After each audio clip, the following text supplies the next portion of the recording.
Hey guys, and welcome to the FitPro Social with me, David Kyle. And me, Ash Burley.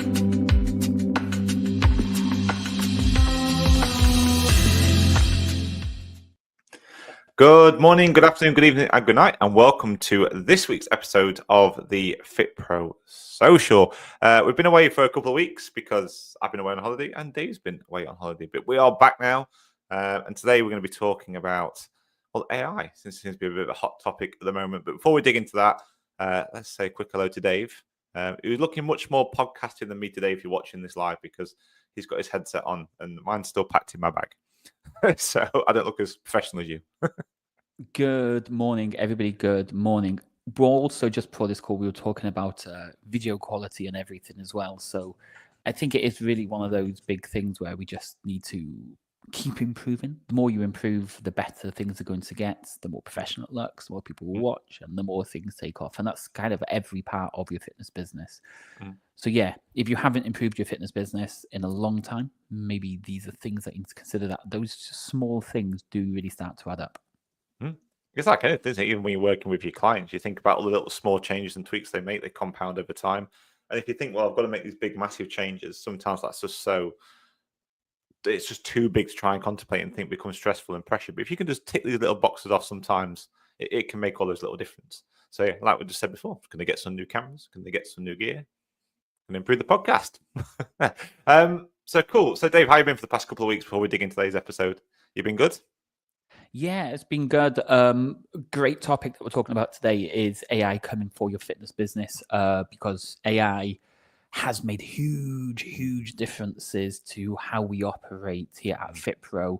For me, myself, it probably saves me, 20 hours a week, maybe even 25 hours a week.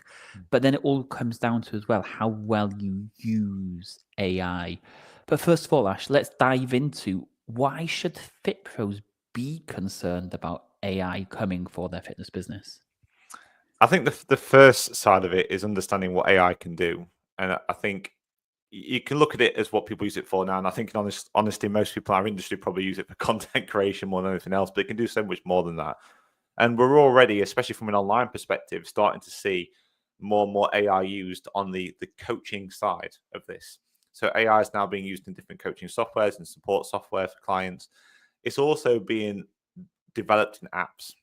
So at the moment, you're getting apps that are pretty good at creating workout programs for people, creating nutrition-based programs and support for people and so on. And the more data those apps get, the more data AI gets, the better it's going to become at it. And I think that's where the first thing we need to look at is, because sooner rather than later, it's going to get to the point where it's going to be able to do it better than most trainers can. And what I mean by that is it will be able to write programs quicker and adapt them quicker than you can, and it can do it in real time. You can be asleep and your client's got to wait to adapt it. It can be adapted instantly from the data they put in. So if all you're doing for your programs for your clients is, especially if you're online, is literally just adapting their program based on data that they give you, AI is probably going to be able to do it better, and it's going to have more up-to-date information than what you have, given that you might have only done CPD a year ago or something like that. Same for your nutrition as well. So I think what that means is there's going to be a shift in the next year or two where we're going to have AI trainers, and we're probably going to have things like online coaches. And of course, we're going to have the in-person side of it, the studios and things like that. And I think that's an important thing we need to talk about today, about where this will affect the industry, what you can do in terms of your in-person training, your studios, your gyms, and also being an online coach, and how that human element is going to impact how you sell, and how, yes, it might be coming for your business if you don't adapt. But I think there's going to be some positive things out of this. I think it's going to allow us to apply more value or show more value in our services compared to what maybe some people do now as well. So yeah, that's what I think the biggest risk would be. But that risk is only there if you don't adapt, pivot your business to account for it. Yeah, 100%. So like if we take Dorothy, the AI booking bot, for example, she never takes a day off. She never moans about a price increase. She doesn't moan about having to chase leads or anything. She is on all the time, doing her job correctly all the time. And this is where AI really can come and trip you up if you're not really utilizing it correctly in your fitness business. another way of looking at this as well is your knowledge that you've discovered today, and you're like, yeah, you start implementing it and you start learning it more and you start digging into it deeper.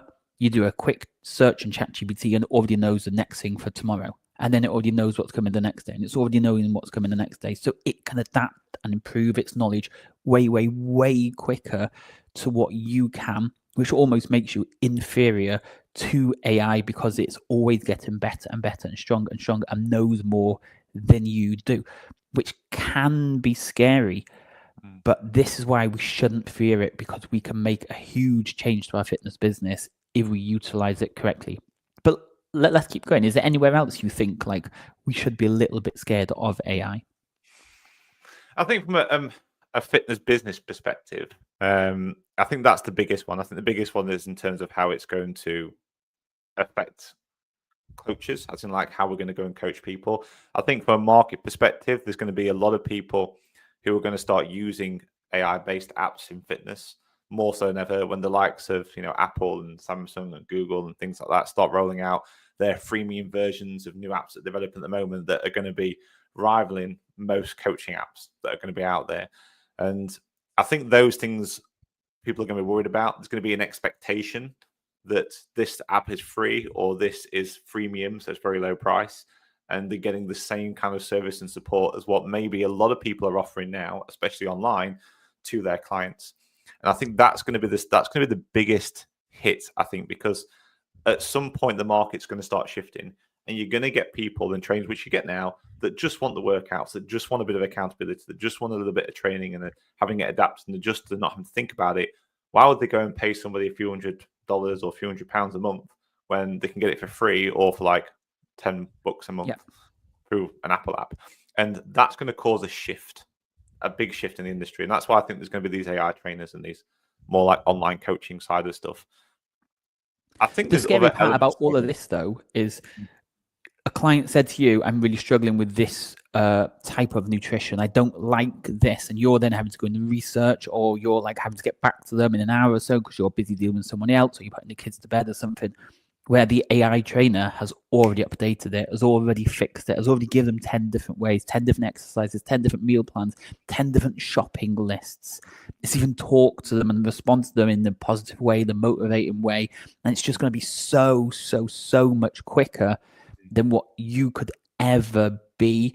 So it is actually a scary thing about how crazy and powerful these AI trainers can be over you. So if your business is reliant on just giving generic meal plans or generic workout plans online, it is quite a bit different when it's face to face, but online, then just know that ChatGPT can give out a generic plan. They can tell them, I don't like sweet corn, and that can instantly just change everything on that meal plan straight away in one click of a button. And it makes you almost obsolete because they're not getting generic anymore. They're getting a very customized program specific to them. Yeah, 100%. And just if you listen to this thinking, oh, like shit, don't be, because a little bit later on this episode, we'll dig into what I've seen that I think will work. That, well, I'm pretty sure it will. And I think there's a huge opportunity for coaches off the back of this as well, which we'll dig into a little bit later. So it's not all doom and gloom. Don't worry. There are some things that I think you should be thinking about now and start adapting your business to go and suit. If you want to make the most of this situation, like with anything, there's ups and downs in markets and things like that. And there's always people that can make money if you pivot and adapt to suit. And I want to talk about how you can do that. There's actually something else you mentioned, like other things where businesses need to be thinking about. And I think this is how people find information. Like you talked about there, they started looking for something. So they're going into ChatGPT or they're going into Gemini or whatever it is, and they're looking for this information. If we compare that to what it was like beforehand, people would use Google, and they still use Google. And there's a certain age group of people that use Google. And I think if you start looking at the data, there's less of a range of age group of people using Google as much as they used to because of chat. Because, I mean, Dave, I asked you, like, how many times do you Google things these days? Unless you're trying to find something very specific. Most of the time you'll ask chat, I'm guessing. Yeah. Same as me. Like, I'll do that, and a lot of people will start to do that and allow it to do things instead of having to research stuff. It will do the research. So people are looking for information in different places. Where before, as marketeers, as business owners, we could take time saying, well, actually, our leads, our potential clients, our avatars, are finding information on Google. Or maybe they're going into, like, Facebook groups, the perfect example. Facebook groups are quieter now than what they were before. They're still busy in some places, and they can work really well for certain markets. Like, I'm really sad I'm on cruise ones, so we have specific groups for cruisers. So that's quite useful because you get to meet other people and stuff like that, which is an important part of this, which we'll get into later. But I think people used to go in there to ask information about stuff, to find information and research information. AI is taking over that. And I think a lot of this is going to come down to, from a business perspective, is because people are finding information from different places, a lot of the ways that businesses market is to go and hang out and put their offers and share their information and knowledge in places where people find information. So you can set yourself as the expert. How do you go and do that when it's in a chatbot or an AI bot? I know. So Dave knows, and he might share it with you. Who knows? Who knows? But they're things, I think they're the two big things that businesses need to think about. People are finding information in different places, which means your avatars, your niches are different, even though they're the same people. Where they find information, where they research stuff, how they act online now, or at least will be over the next few years, is going to change. And also how they are going to get supported is going to change, because these AI trainers are going to start becoming more and more popular. So they're the two big things I think people need to be worried about. Yeah, it's really scary. So I was watching something yesterday, how Apple and Google are like together, even though they're competitors, they're together. How Apple and Samsung work together, even though they're competitors as well.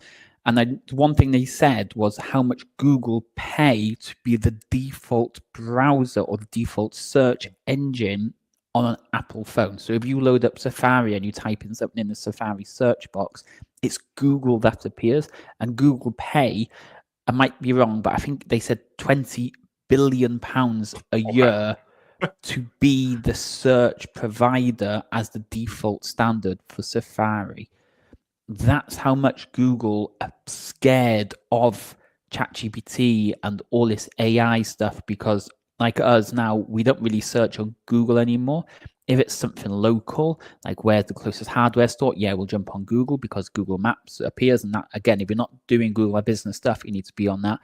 But anything specific that we need to learn or know, we'll go into ChatGPT. Yet Google are paying Apple huge amounts of money to be the default provider because they are worried about this type of stuff.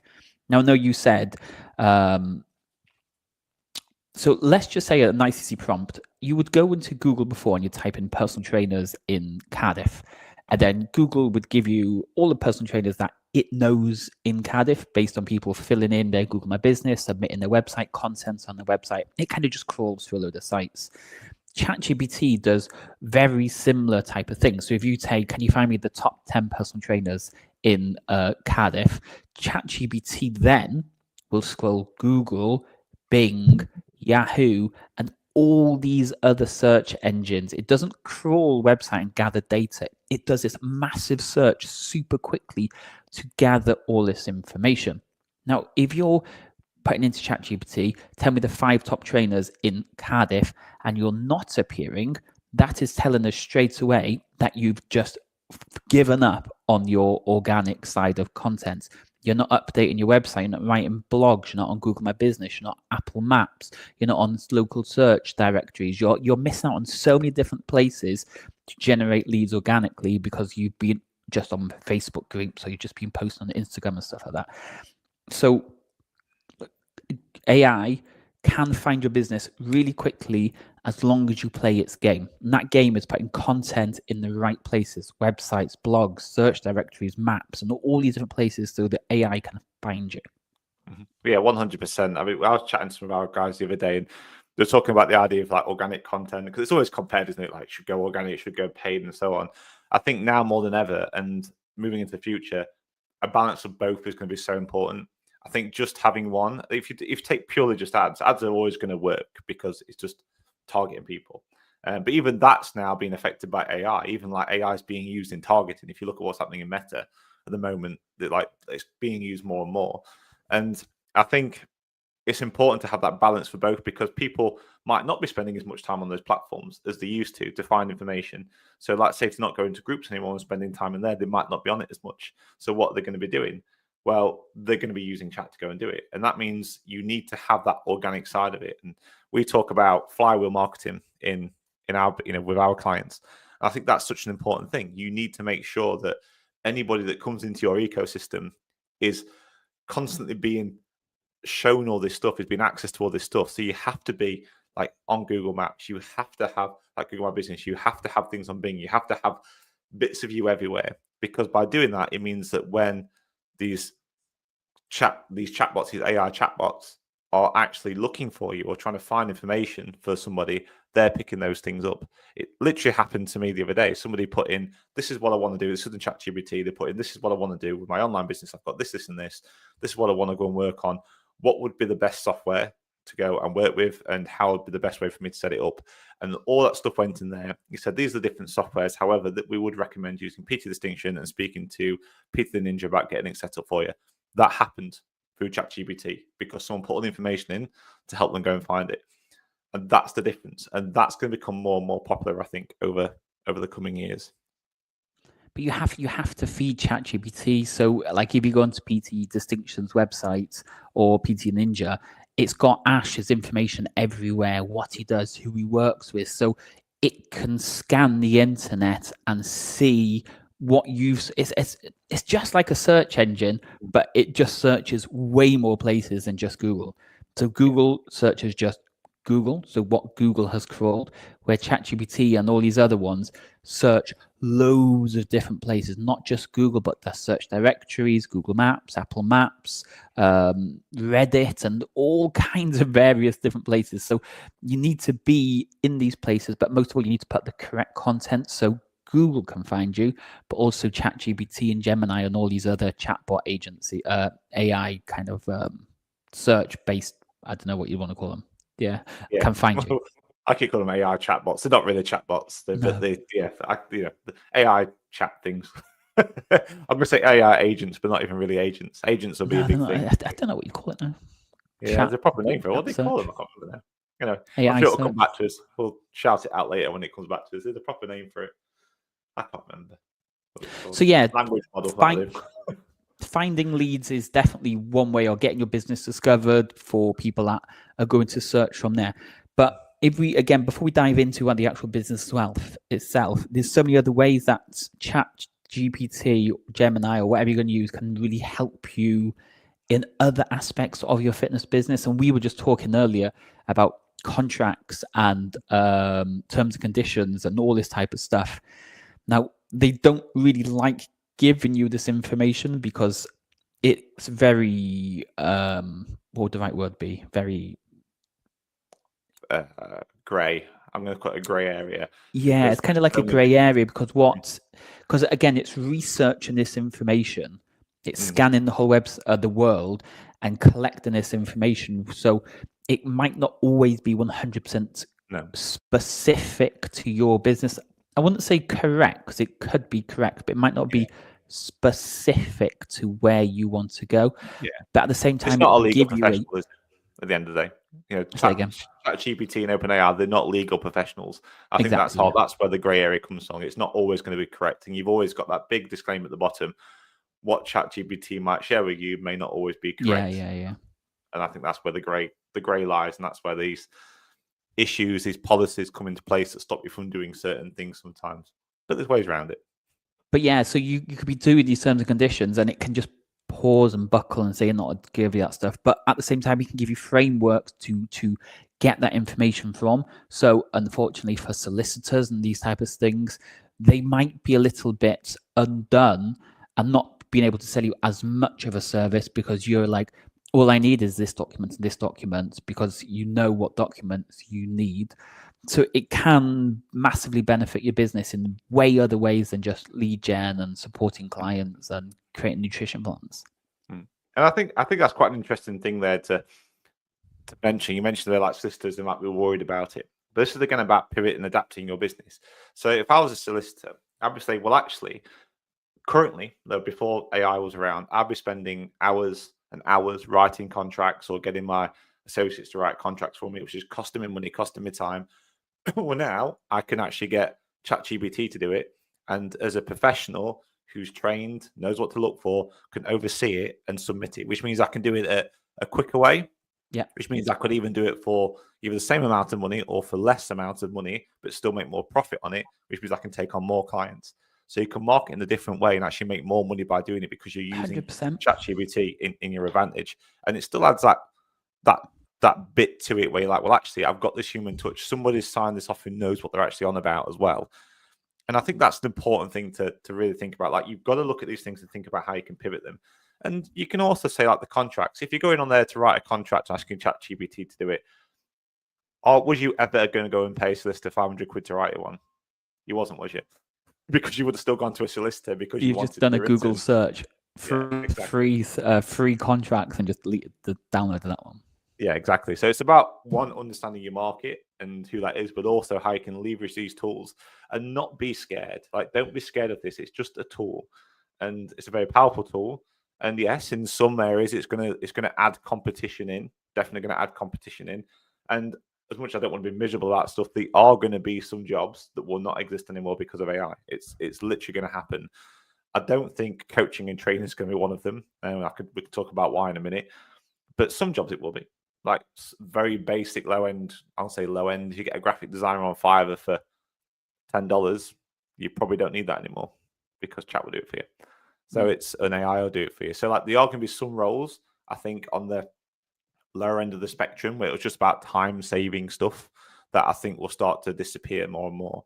I think the higher end stuff that requires more of a human touch, and even though ChatGPT can do things and sound like a human and probably act like a human and even reason at some point like a human, there's going to be a human element that's important, especially when it comes to coaching, that I think we should talk about as well in a minute. I think moving straight into that, then, like, you can do client check-in. So a client check-in, you'd have to copy and paste the message and then alter it to each client every week to check in with them. Let's say that's the one, and that's going to take you an hour or something like that to do.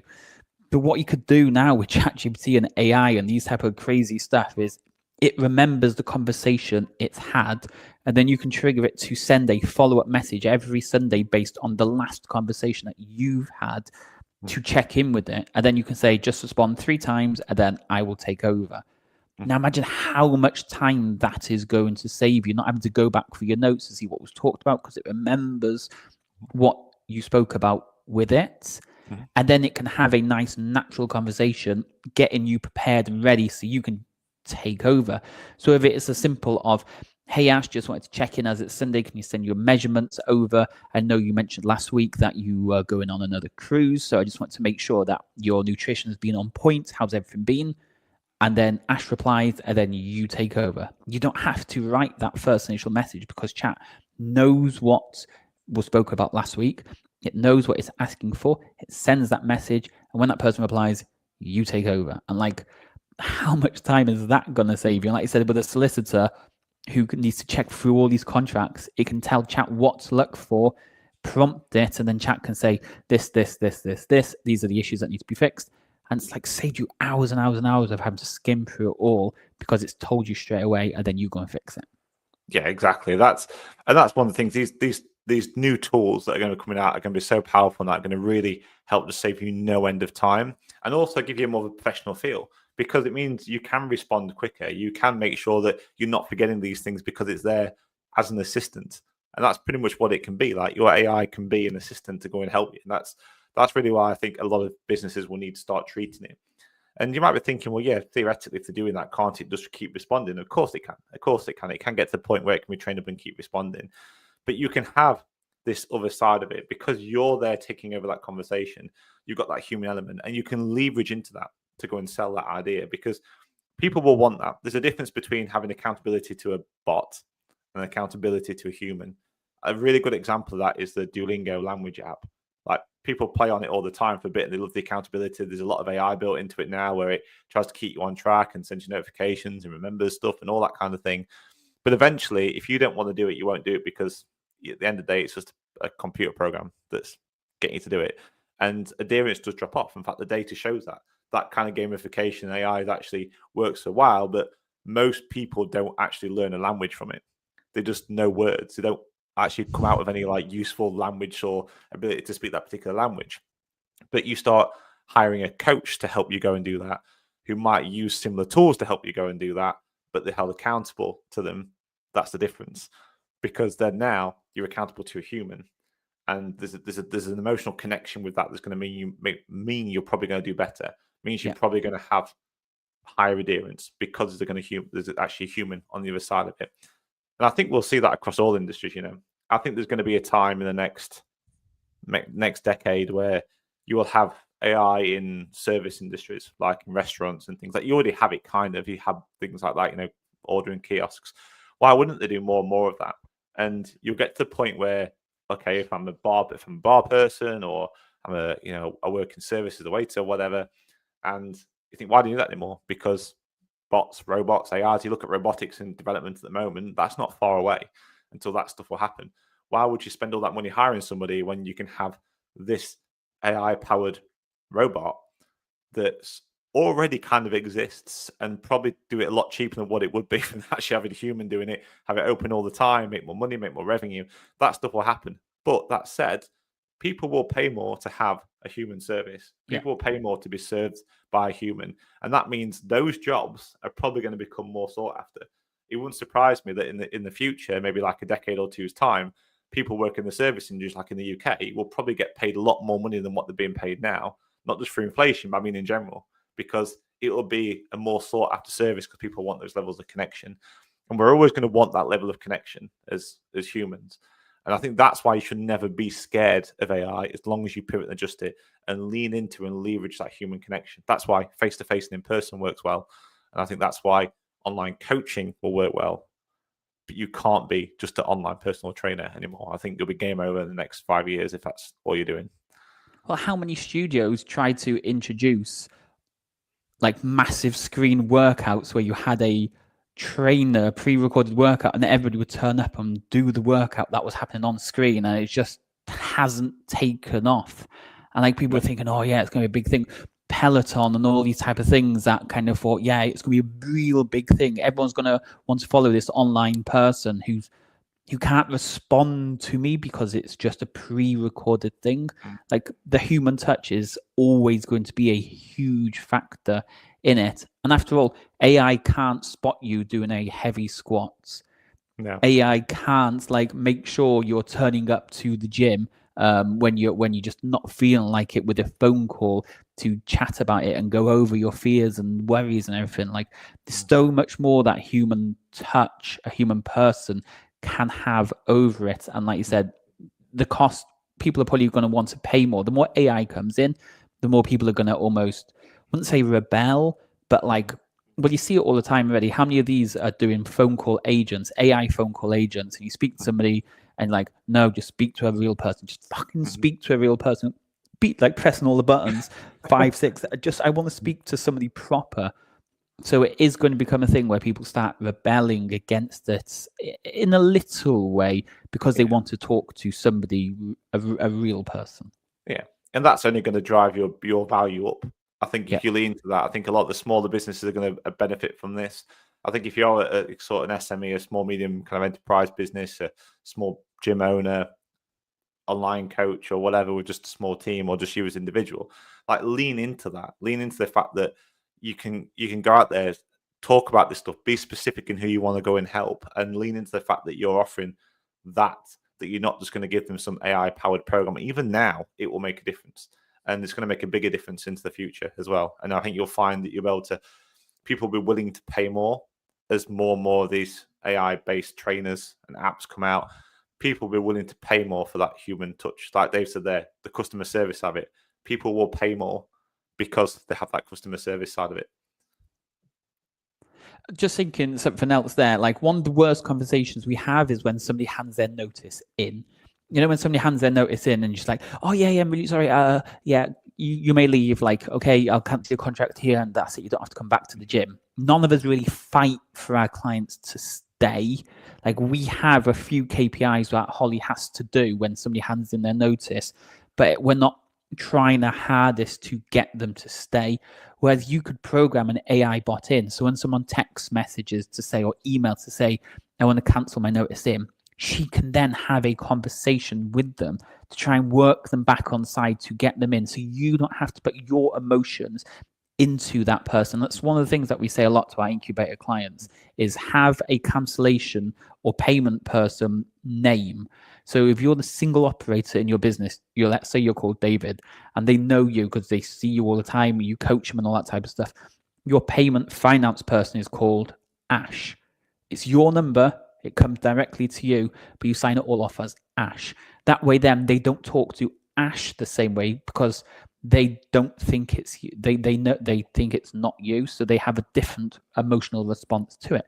So if you've got an AI bot set up and someone says, "I want to leave, please cancel," then you don't have to have the emotion. The bot can have that conversation. I'm really sorry to hear that you want to hand your notice in. Have you been able? Is it because you're not been able to turn up, or you're struggling with nutrition or the accountability? And it can have a little conversation like that, and then maybe even get them back on side. Maybe even say, you know what we'll do is we'll give you the next 2 or 3 months at half price, try and get you back in the groove. Should I get you booked in for a call with Dave, who can then kind of go through a little setup with you, give you a personalized program and everything. You don't have to worry about it. You don't even have to think about cancellations because your AI bot is doing it all for you. Yeah, and I think that's where the power is going to be. It really isn't. It's going to be easy. I mean, you might be listening to this now thinking that sounds really complicated. How do I go and set up something like that? And I think even now, it's relatively simple if you're a little bit tech savvy. And there's a lot of companies out there, just like Dorothy is a perfect example.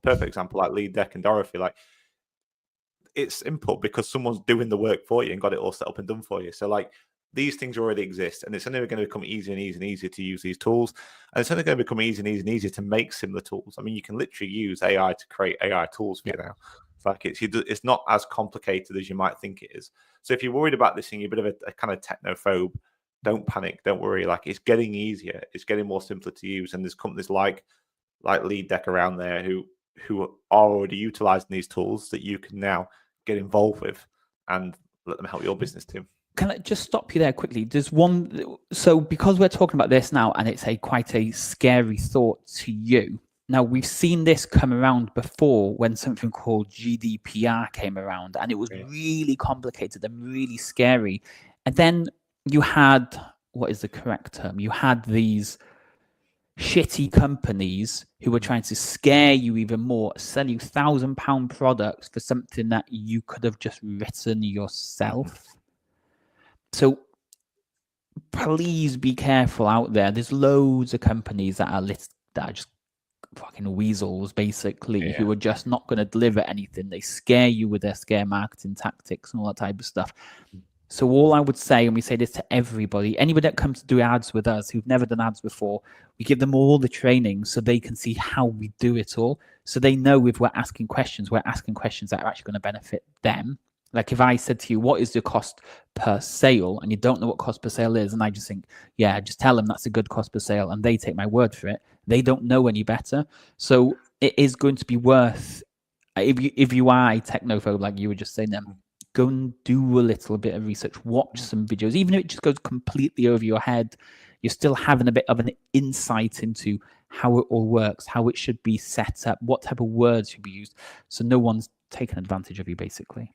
Yeah, 100%. And it's the same, like it happened with GDPR stuff, it happened with some email stuff recently, it's happened with crypto, like it's happened with all these different things. And you're always going to get that side of the market that will look at taking opportunities with people that who are a bit more vulnerable to that kind of thing because they don't know what they don't know. It's one of the scariest things, isn't it? The scariest people are people that don't know what they don't know. And you want to try and find companies, again, like Dave said there, who will tell you and be open and honest about what it is they're going to do, how they can help you, and be careful. Make sure you work with people that you trust. And again, that's a big part, I think, of what the future is going to be. People are going to want to really understand who they're working with, and it's not going to be about necessarily who shares the best information or who does whatever. It's going to be around who can build the most trust. Yeah. Who do they believe can help them? And if you're doing like organic content, your ads or whatever it is, that's going to be a big thing. People have to believe in you and believe that you're going to be able to give them the best possible outcome that they're after. So to finish then, let's go through some rapid things that AI can do for FitPros now like literally 30-second ones. And I'll go first now. So let's say you want to have a staff training once a week, great. But you also want to put like a CPD kind of style training for your staff and you're unsure about what to do. Literally jump into ChatGPT, tell it, hey, I need to create a CPD kind of structure for the whole year for my staff. I want to cover client support, technique, nutrition principles, and all that type of stuff. Please write me a 12-month plan, one training a month, and it will give you it. And then there you go. You don't have to think about it. You don't have to do anything. You don't need to spend hours kind of procrastinating. You now have a 12-month CPD program that you can run with your staff once a month. A really good one is if we'll talk about client delivery now, since we talked a bit about staffing. Talk about client delivery. If you're working, especially one-to-one with clients, take that client information and put it into a chat within ChatGPT and let it build up over time. Every message or conversation you have, you can put it in there. So if you ever need a recap of where you're at with that particular client, you can simply ask it, can you just recap what we talked about last time and where we're currently at? It'll recap all that information, and then you can ask it questions like, where do we go from next from here? What's going to be the best next step for this? And that way you can recap really quickly, more than having to look through all the data, past conversations and so on. It can pull that in and summarize it for you so you can respond back to people much quicker. Jumping on that then, so every quarter or every 2 months when you're sending out your client feedback forms, if you're not doing this, just do it. And you're asking 5 to 6 questions, rating them out of 1 to 10, or asking some open-ended questions. Gather all that information to a CSV file, stick it into ChatGPT and ask it, these are all the results that we've got from our recent feedback. Please can you tell me the positives, negatives, and things that we can improve? And write me 2 posts that I can send to clients to let them know about the updates that are coming their way. So again, you don't have to think about it, you don't have to worry about it. It's all done for you and it's all written out in an understandable way for you. Yeah, perfect. I mean, that's, again, something you could do if you're doing a group coaching program. If normally do group coaching programs, you could get them to all do individual check-in forms. You could take those check-in forms and get all that data with a decent prompt, put it into chat, ask it to summarize this and create feedback for the entire group based on what we should work on, what we shouldn't work on, and then also create me 2 or 3 trainings from that I can share within my group to support my clients, and it will literally put them all out for you. So instead of having to go for all those forms yourself, check them all out, we used to have to. It's what I used to have to do, constantly go for every single one, figure out what the data is. I can now put it all into chat, pumps out exactly where everyone's at, and then tells me what the best trainings I should be putting together to help support my group of clients.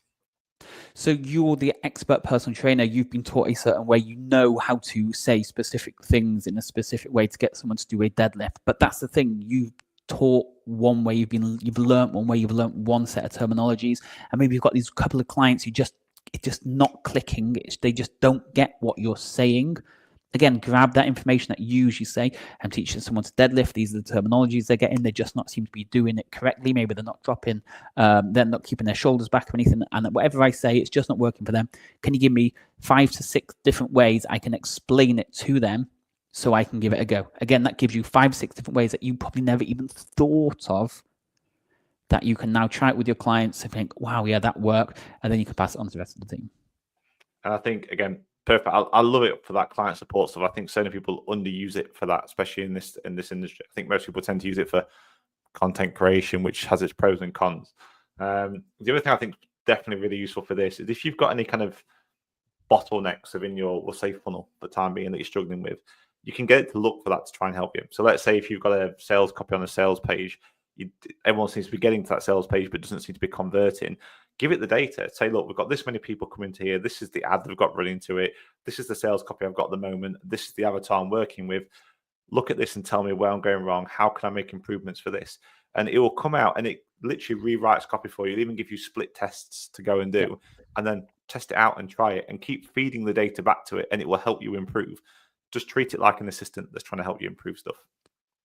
So summer's come in, summer holidays are coming, attendance is going to drop massively, and it's been like that for the past 3, 4, 5, however many years you've been going, and just like, we're going to have loads of people handing their notice in, we're going to have not many people show, the community group's going to die, basically.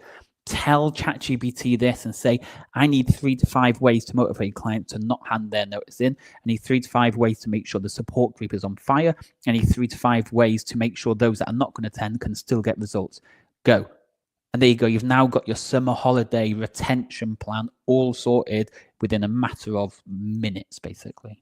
Yeah. And on that same note as well, anything like that for your business that you need. Like if you've got clients leaving, like you talked about, if clients leave, you can have a form that can go and complete. You can have an email sequence to reactivate them again.